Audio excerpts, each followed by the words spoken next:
apparently another upset has occurred, and it happened late last night, and that's why I didn't do a video on it right away, because first of all, it was near midnight or something.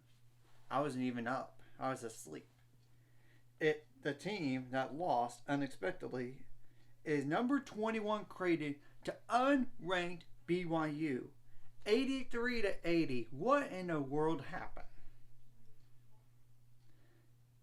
And I'm going to break it down to you in terms of numbers like I do in the dance floor. First of all, BYU scored 49 points in the first half when Creighton scored 45. But second half, Creighton outscored BYU 35-34, but still wasn't enough.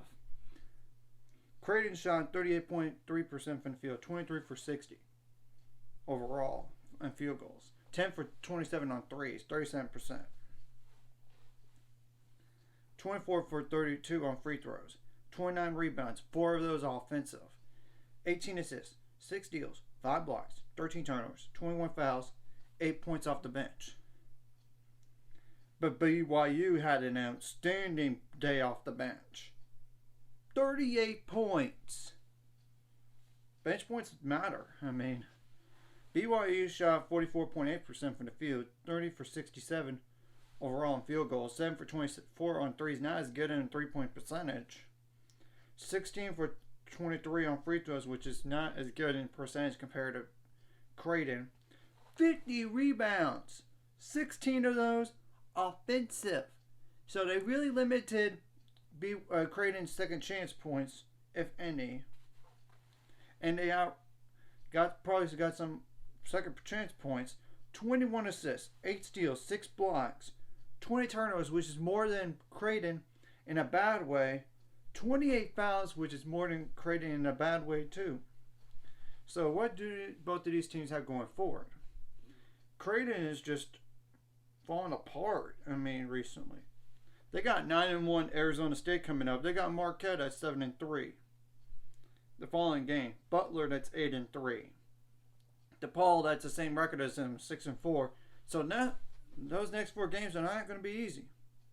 In fact, they have dropped 1, 2, 3, 4 straight games now. They used to be a top 10 team. Expect them to be unranked, just to be fair. Now BYU, on the other hand, they have the following.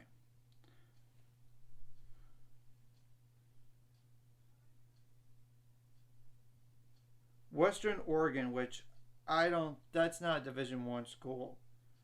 I think it's not. It's probably like a lower level school. Utah, that's 8-2. That's not going to be a given game. But they do host them.